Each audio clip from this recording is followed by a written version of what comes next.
Yes.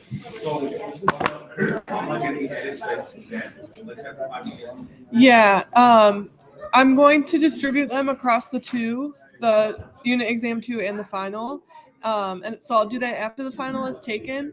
But before the end of the semester, I'm going to have a column in the Blackboard gradebook that just has like number of extra credit points earned to make sure that I'm adding the correct number. You can double check that. And then I'll add it to like make on average the exam scores better. So whichever one is lower, I'll add the points to. All right, let's get started. Oh.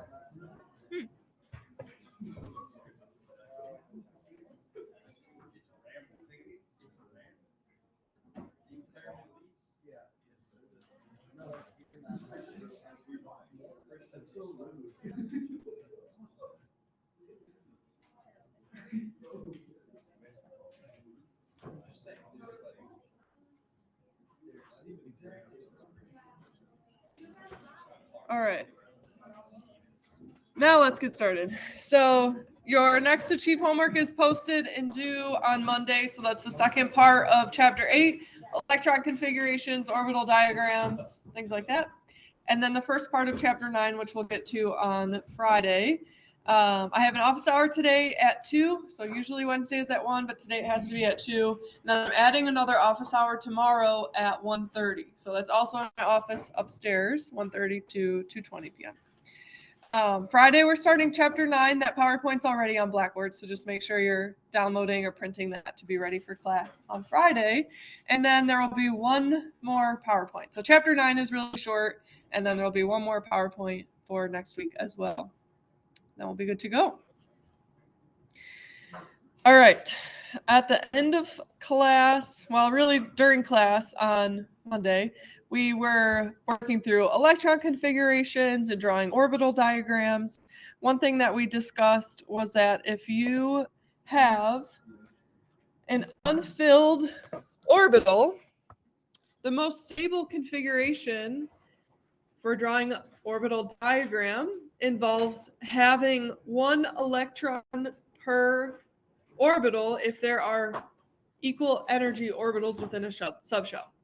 So here we have 3 possible configurations for the 2p shell of carbon. Carbon has 2 electrons in its 2p shell. You could pair the electrons in one of the p orbitals. One is spin up, one is spin down.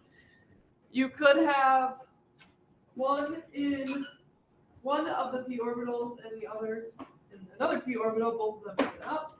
You could have same thing, but one spin up and one spin down. All 3 of these are possible configurations, but number 2 is the most stable.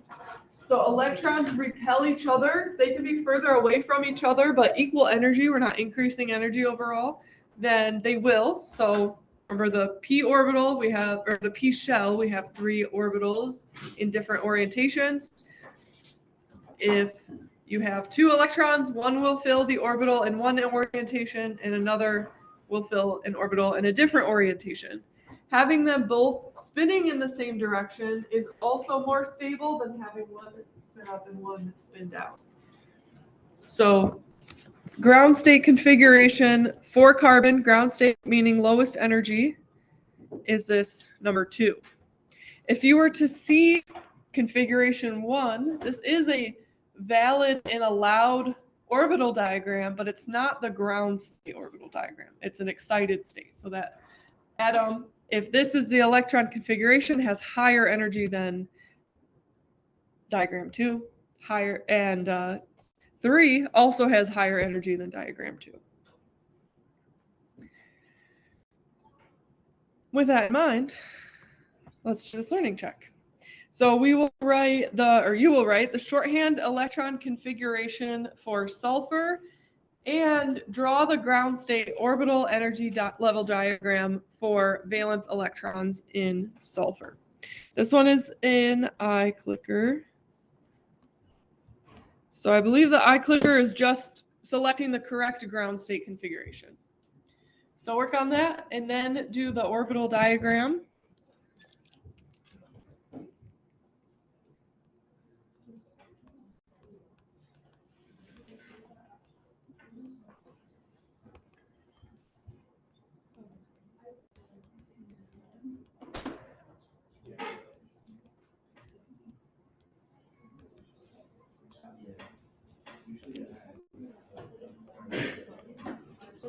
When you're writing your orbital diagram, make sure you're arranging the orbitals on an energy scale.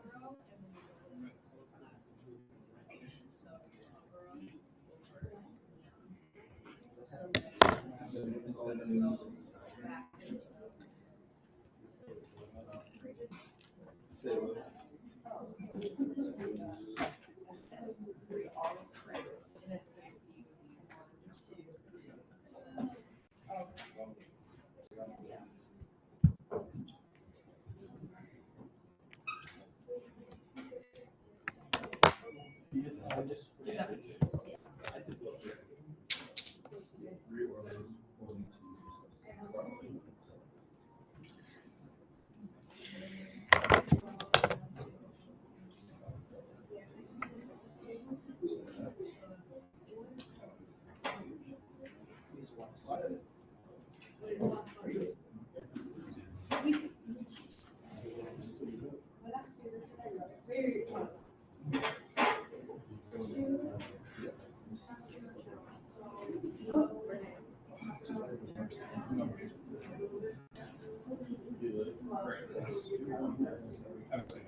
1 more minute for the iClicker.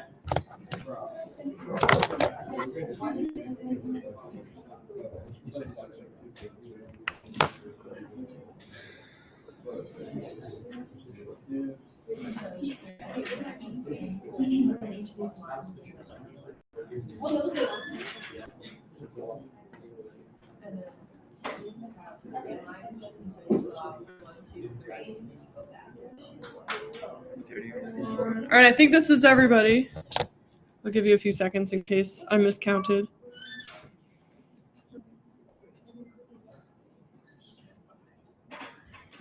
I definitely miscounted. All right, we'll end it here. All right, if we're looking for sulfur, we'll use the periodic table to write the electron configuration. Sulfur, I can't erase any of that.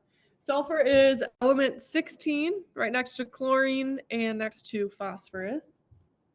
So if you're writing the complete electron configuration, you have 1s2, 2s2, 2p6, 3s2, 3p4. If you want to do the shorthand, then we just use neon. So we go 1 row above, and then the noble gas, we put neon in brackets, and then we continue from neon. So after neon, which takes care of 1s2, 2s2, 2p6, then we go to 3s2 and 3p4.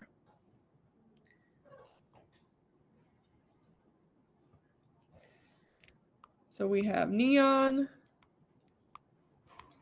3s2, 3p4. If you wrote out the entire electron configuration, that's just not the shorthand one, but that's fine. It's good practice. But you should know both. So you should know full electron configuration and the noble gas shorthand configuration. Okay, so for the orbital diagram, let's do all of the orbitals. Why not? So we'll start at lowest energy is 1s. Next is 2s. Then we have 2p, which is a 2p shell has 3 orbitals. Then we have 3s and then 3p. And we end there because The highest energy electron in sulfur is in the 3p shell, so we don't need to go any further.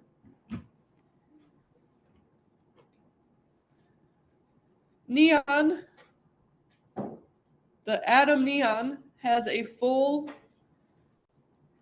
shell for the second energy level, so 1s, 2s, and 2p are all full. So writing neon in the electron configuration implies that all the way up to the 2p is full. So we can fill those with electrons. Remember, the s orbitals can contain 2 electrons. We draw 1 spin up and 1 spin down. When you're drawing out p orbitals, you have to have 3 lines. If you have 1 line, that implies there's 1 orbital, but p orbitals or p shells have 3 orbitals. So you need 3 lines here. Each of these can hold 2 electrons. So 6 electrons total in the p shell. Oh, the p got like 5 lines, right? Yes, d shells have 5 orbitals. So you'd have 5 lines.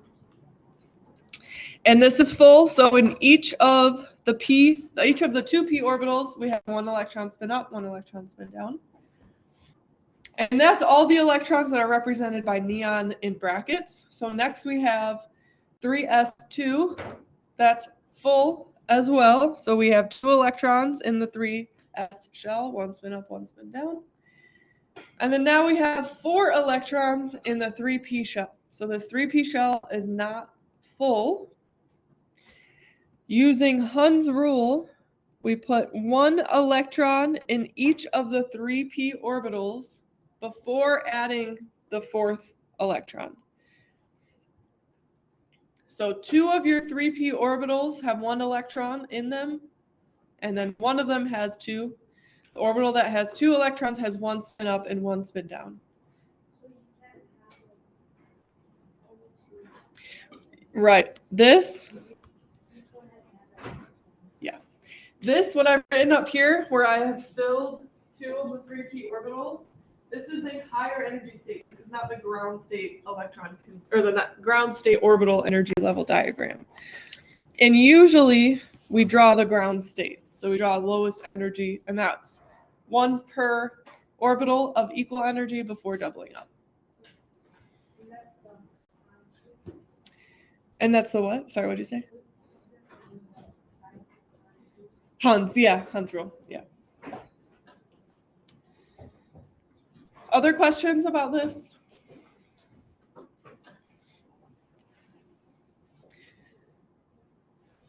The beginning of chapter 9, we'll talk about valence electrons, which we kind of mentioned last class as well. Valence electrons are the electrons with the highest principal quantum number. So for sulfur, that's the 3s and 3p electrons. Core electrons are represented by that neon in brackets. So all of the 1s, 2s, and 2p electrons are core electrons.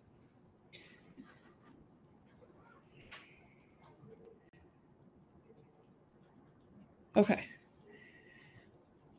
In some atoms, orbitals like the 4s and the 3d orbital are very similar in energy. So they're really close in energy. Having 1 electron from a 4s, and then instead of the 4s occupying the 3d, doesn't require a lot of energy to get that electron into that higher energy orbital. So some elements actually have configurations where the configuration differs from what we would predict, and that follows a couple of patterns here. So let's look at this. Ground state configurations, so lowest energy configurations that are observed for certain atoms, indicate that subshells are most stable if they are completely full or half full. So now let's look back at our first example up there. So for chromium, the 2 and the 4 here, these should be exponents. Sorry about that. But if we look at chromium, it has an expected electron configuration of 4s2 and 3d4. So let's write that out. 4s2, 3 electrons in the 4s, and then 4 electrons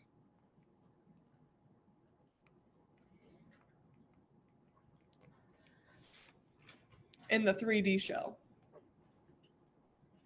right now we have the s orbital that's completely full, and the 3d orbital is not completely full. It's also not half filled.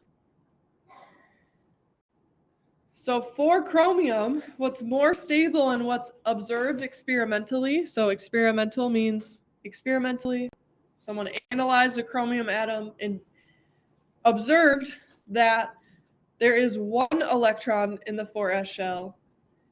So the 4s shell is half filled, and then the second electron is now in the 3d orbital, so the 3d orbital is also half filled.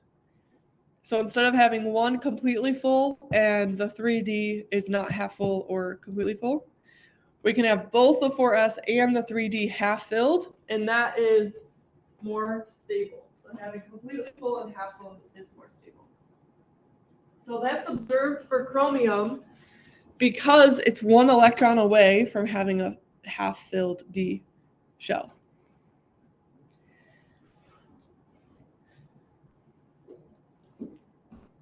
That's also observed for copper. So copper's expected electron configuration, we have 2 electrons in the 4s orbital and 9 in the 3d. So the 3d orbital is one away from having a completely full shell. It's the 3d orbital with 9 electrons is not half full, it's not completely full. So what's observed experimentally is that one of the 4s electrons will then occupy the d orbital. So now we have a full d orbital and a half-filled s orbital. And this only happens when energy levels are similar. So 4s and 3d, which is what we're looking at here, they have really similar energy levels. So again, there's not a lot of energy that's required for an electron to occupy the 3d orbital instead of the 4s.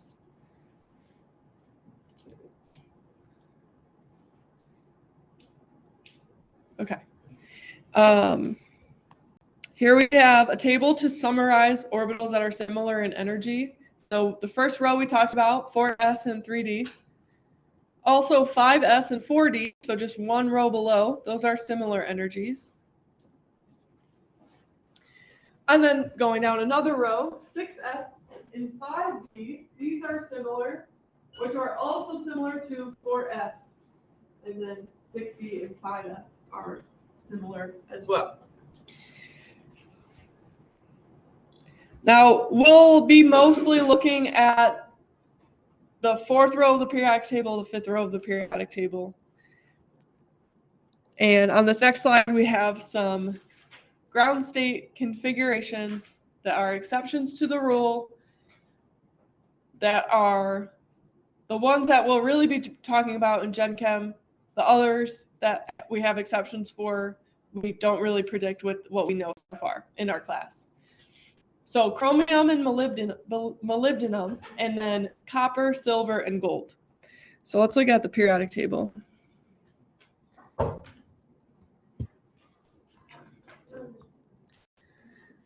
I'll use red here.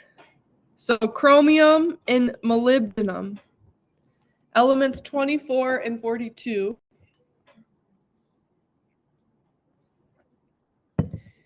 They both have 4 electrons in their D shell. The cough is coming. Think about copper, silver, and gold.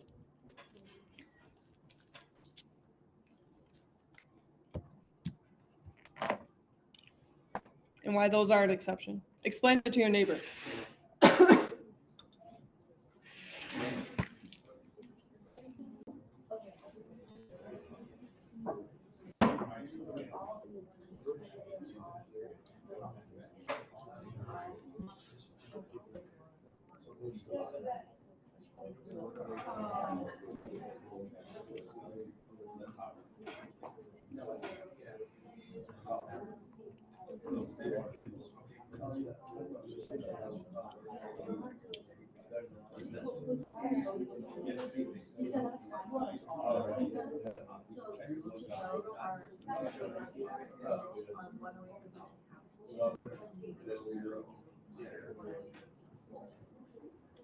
Okay, I'm hearing a lot of great explanations here.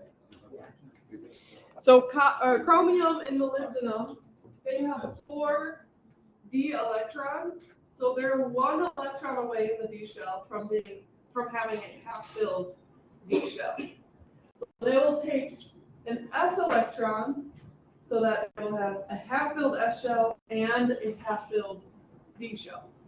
So that's why chromium and molybdenum are an exception to our predictions. And then copper, silver, and gold are each 1 electron away from having a full d shell. They have 9 electrons in their d orbitals, their d orbitals. And so they will again also take 1 electron from the s shells and a half-filled s shell and a completely filled d shell. Yeah. So why is it like that for the undergoing too?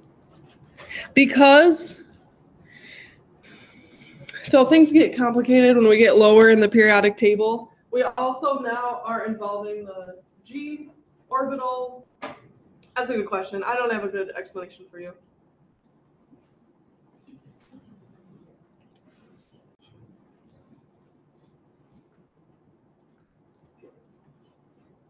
Other questions? Okay, so those are some exceptions to our expectations for electron configurations.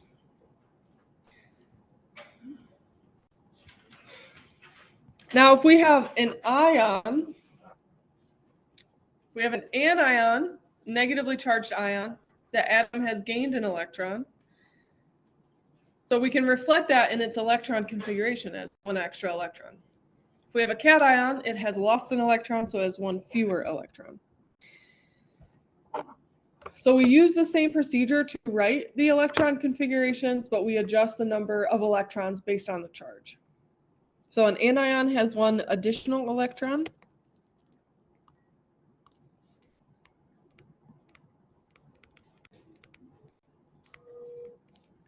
For each unit of negative charge, and a cation has 1 fewer electron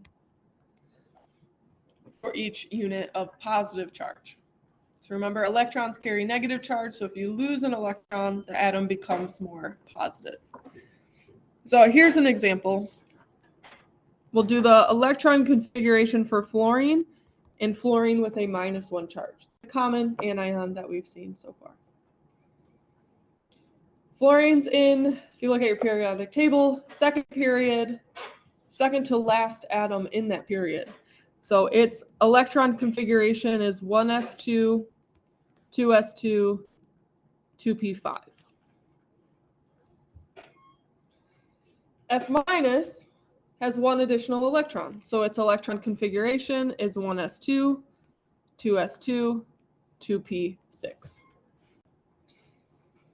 Now remember, we said having a full shell is extra stable for an atom, and that's why fluorine often exists with a -1 charge. It is most stable with an extra electron, because after having taken an extra electron, becoming F-, now it has a noble gas configuration. And so that is most stable for atoms. That's why most atoms in that 7th column, fluorine, chlorine, bromine, iodine, they have a -1 charge. They're most stable by gaining 1 electron, because that way they then have a noble gas configuration. Now, when fluorine has a -1 charge and its electron configuration is 1s2, 2s2, 2p6, it has a noble gas configuration, the same noble gas configuration as neon. So F-, neon, and sodium with a +1 charge, we'll look at that as well. They all contain 10 electrons. They all have the same electron configuration that we just wrote, the 1s2, 2s2, 2p6. So our word to describe these are isoelectronic, these atoms and ions. So sodium with a +1 charge, neon, neutral atom, and fluorine with a -1 charge are all isoelectronic. They have the same electron configuration. We go back to the periodic table. At this point, it's gotten pretty messy here. If we find sodium, so row 3, first atom, we have a +1 charge on sodium. It loses its 3s, that 1 electron in the 3s shell. So now it has the same configuration as neon at the end of the second row. This is also why atoms in the first column often have a +1 charge. They lose 1 electron, they have a noble gas configuration. So our second column has a +2 charge, they lose 2 electrons, they have a noble gas configuration.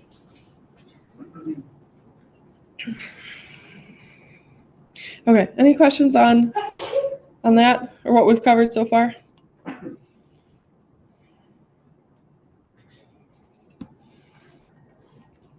All right, we'll keep moving.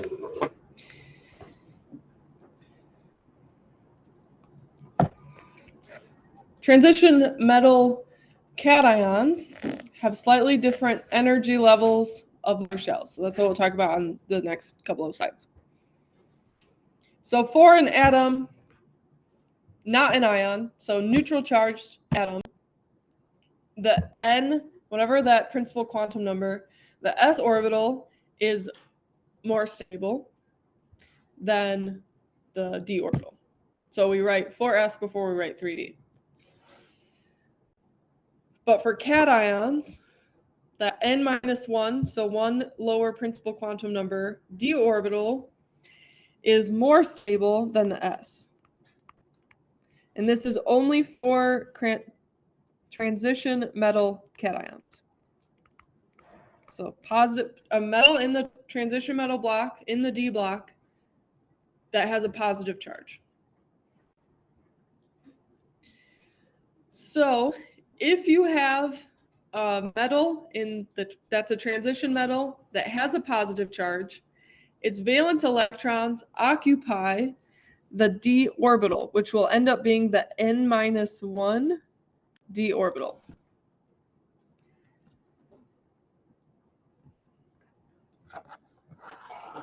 So here's 2 examples.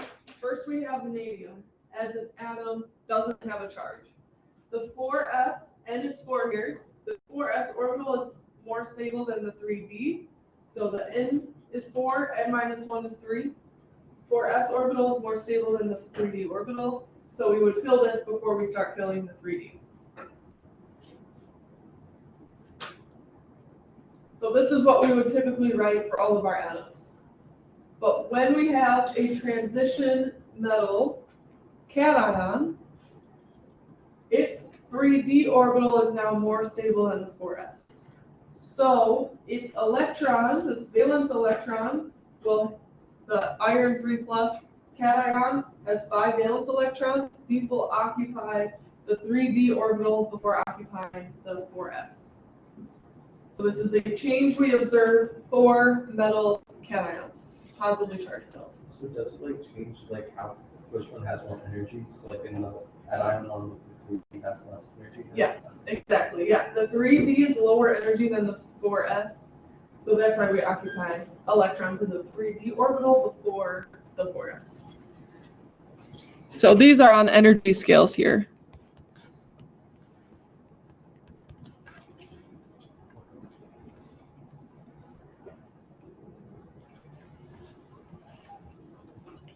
Okay, let's put that into a question here. What is the ground state electron configuration of the chromium 3+ cation? So take into account we have a transition metal cation, take into account what we just said on that last slide. Draw the configuration or write out the configuration. And if you're done with that, try writing the orbital diagram. And use the noble gas configuration.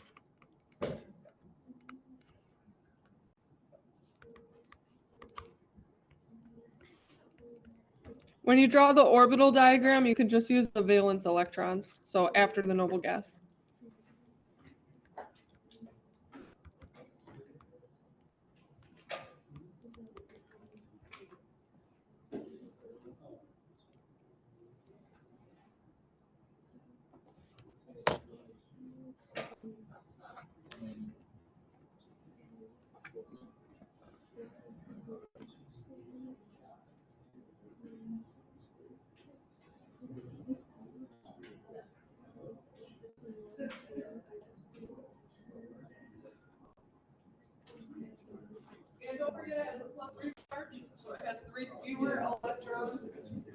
then neutral chromium.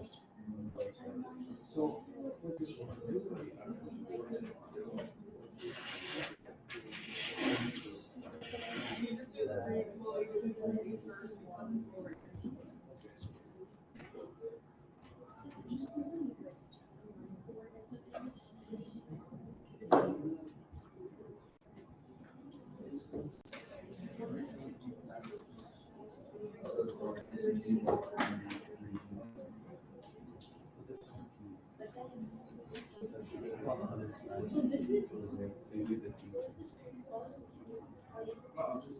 This is the third.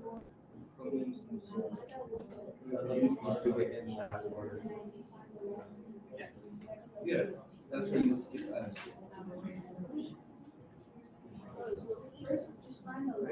Skip that and go to D. So it's your, like, if this is your atom, or I'm seeing over here, then it has to pull that. So like these two columns are or Yes, sir, this should. This is all. This is all. And there should be an S, because it should be, we should go 50.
This would be stable until after you get the electron, instead of having an S orbital, you have zero. So I know if you have 10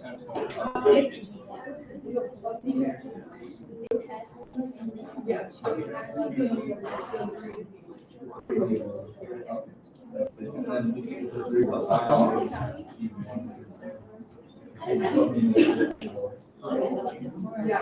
so, but there's a total of three, so if you go to chromium, there's a total of electron.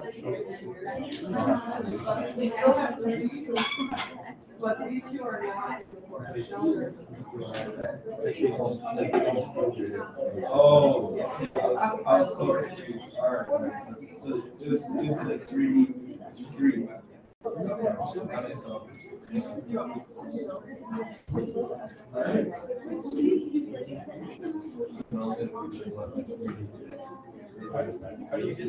So technically, it goes to D. So you would probably write that. But for a transition, the three still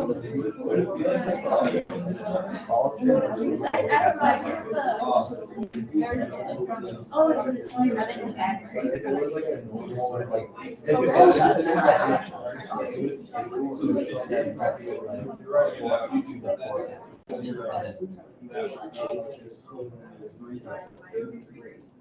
it's three because it's a plus two. And when you're reading this, everybody has a as well.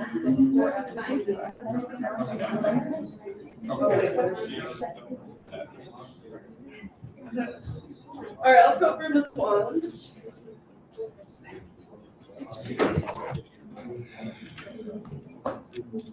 So chromium with a +3 charge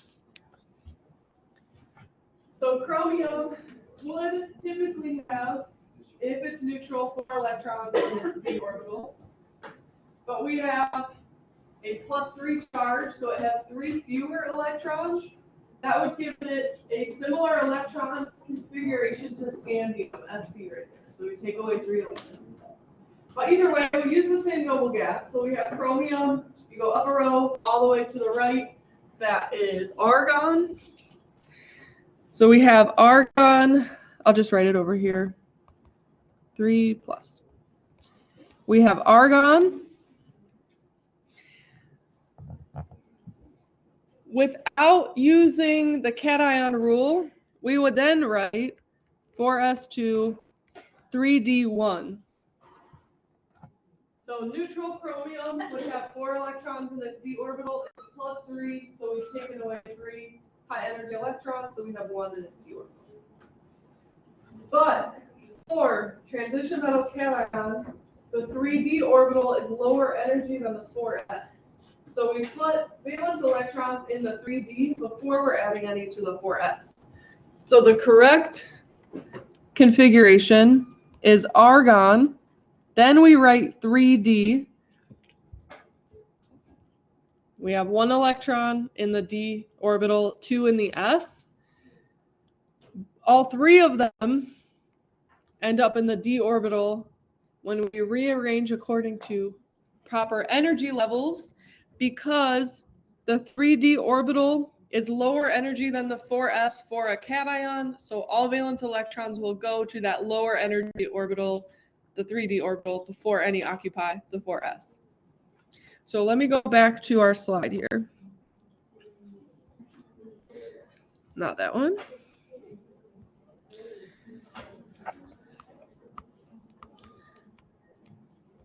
So our configuration is argon 3d3.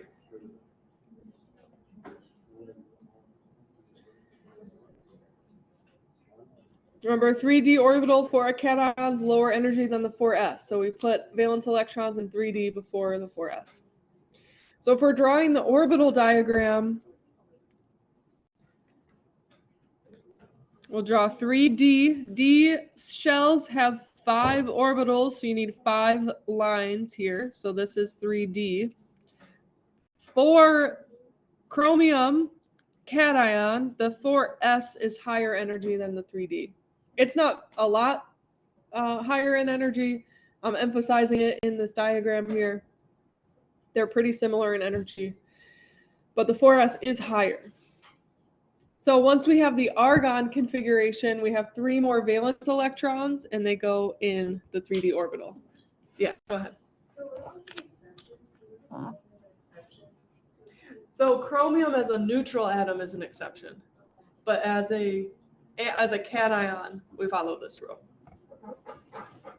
Yeah, because chromium as a neutral atom has 4 electrons in its d orbital, so it takes 1 from the s. But when it's an ion and only has 3 valence electrons, they all go in the 3d. Other questions on this?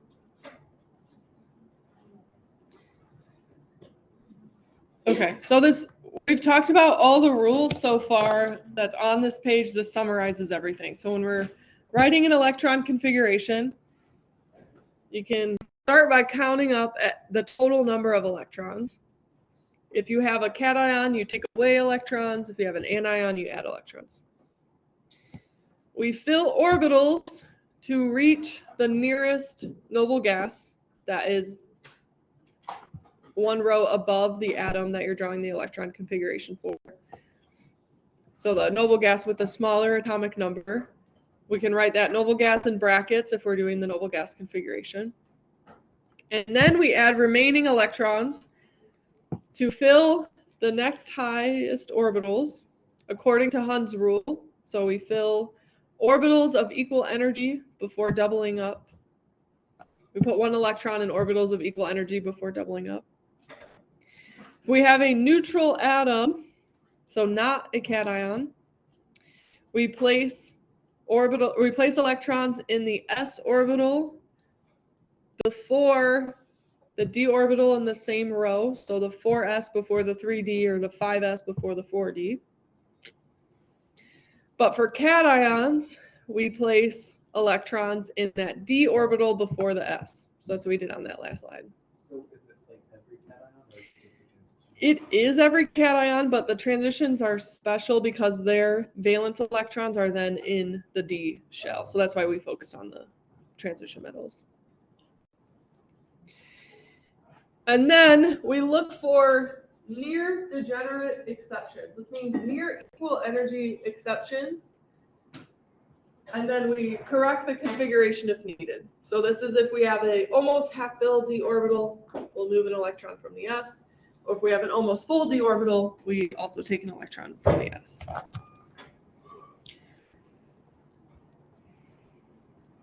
All right, so those are all of our rules summarized. A little bit more about atoms and ions. So electrons, they have a charge, they have a negative charge. When they're spinning, they produce a magnetic field. And so electron spin gives rise to magnetic properties.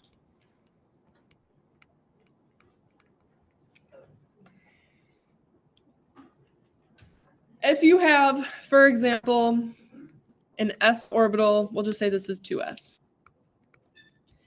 That's filled. You have one electron spin up, one electron spin down.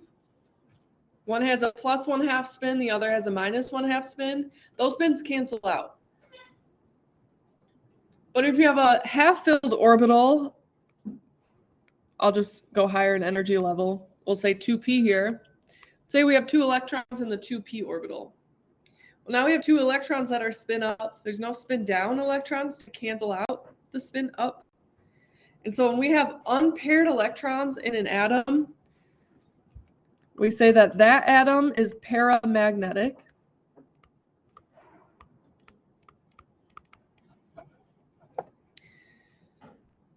Any atom with unpaired electrons has a non-zero net spin.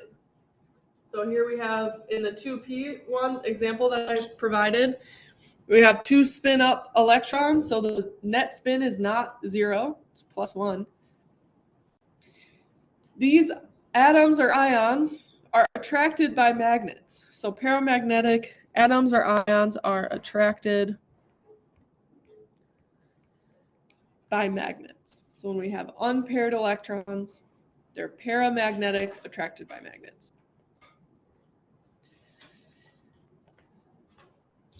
If we have all paired electrons, we say that atom or ion is diamagnetic. So the diamagnetic atoms or ions have no unpaired electrons. So an atom or ion with all electrons paired is not attracted by a magnet.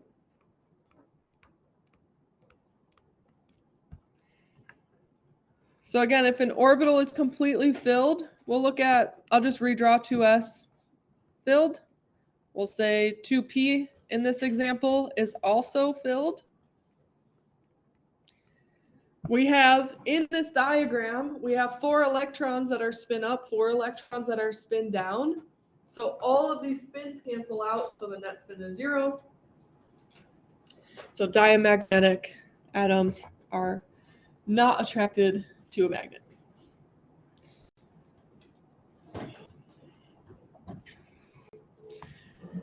Question here, this one will be an iClicker.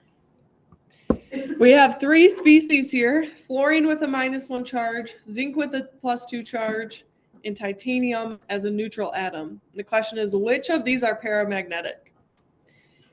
Keep in mind the rules that we've talked about.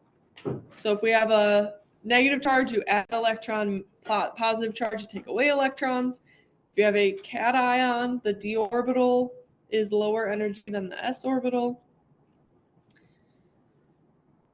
So try working through this question. Select which one is paramagnetic.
Oh, so then that would be.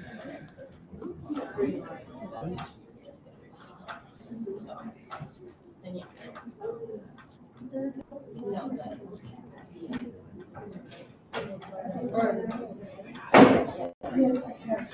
that. Yeah, you're right.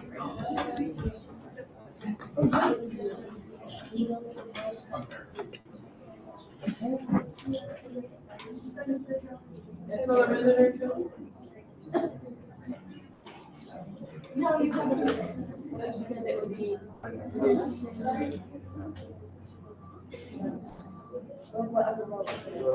So far as what you know that yeah, I think it is. Oops.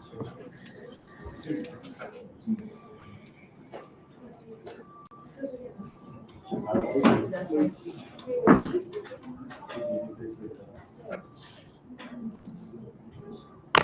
All right, 30 seconds.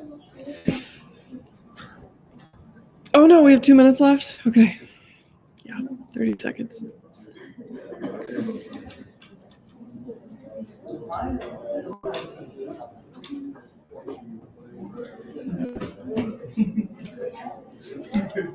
Five more seconds.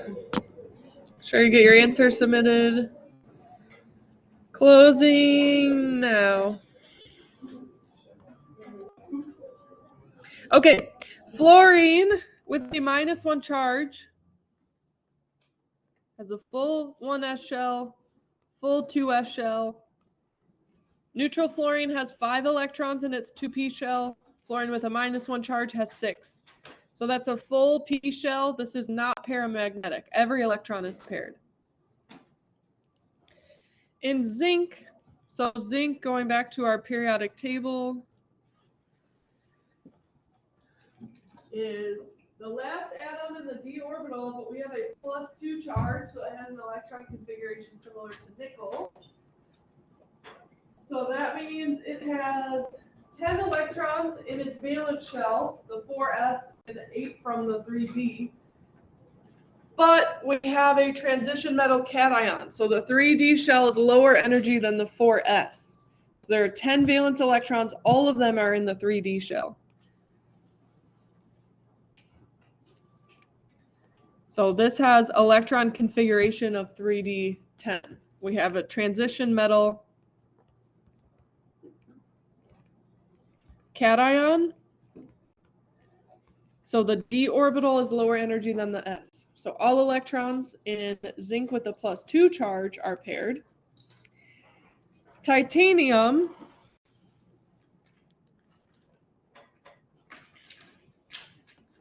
is a neutral atom in the question, and it's the second atom in the 3d shell. So it has 2 electrons in the 4s, 2 electrons in the 3d. So this has unpaired electrons. I wrote the electron configuration down here. And So this is our paramagnetic atom.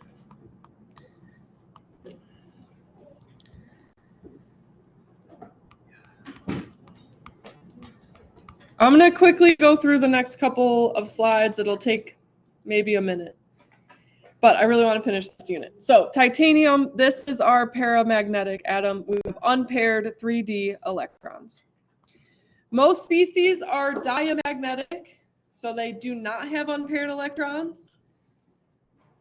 Stable substances rarely contain free atoms or free electrons, or free atoms. So instead, atoms are bonded. We'll talk about this in a couple of lectures. So that an atom that has, so this is pairing here, trying to go fast for you. An atom that does not have a full valence shell will bond with another atom that doesn't have a full valence shell. They will share their electrons so that both of their shells are now full. So we'll talk more about that in future lectures. One more thing before you back up. We've been drawing ground state electron configurations, but we know that electrons can absorb energy and go to an excited state.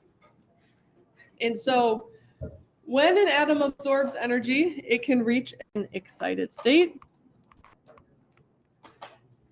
And that would have a different electron configuration. So ground state configuration for sodium would have neon in brackets and then 3s1, one electron in the 3s shell. If a sodium atom absorbs energy, the electron can jump to the 3p shell, so higher in energy. It could jump to the 4s shell, even higher in energy. If an electron absorbs enough energy, it can occupy a higher energy shell. And then once the electron is at a higher energy state, it can then release energy when it relaxes back down. And so excited atoms, these are unstable. Electrons will spontaneously return to their ground state configuration, giving up their excess energy.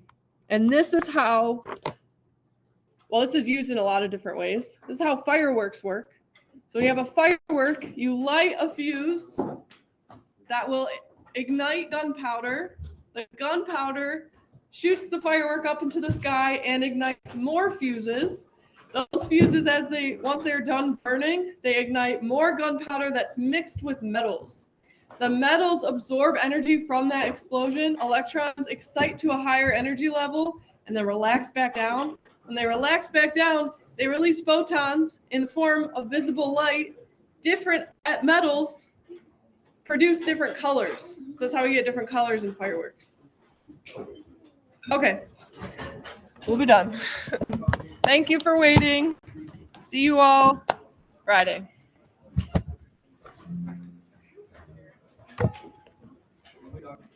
Yeah.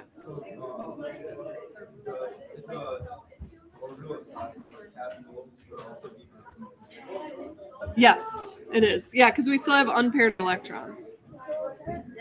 The only reason the S doesn't move it to the neutral is because it's already balanced. Is that why? It's because it's neutral. It's not a cation. Okay, Yeah. so if it does have like the cation or anion, then it has to move so it becomes neutral.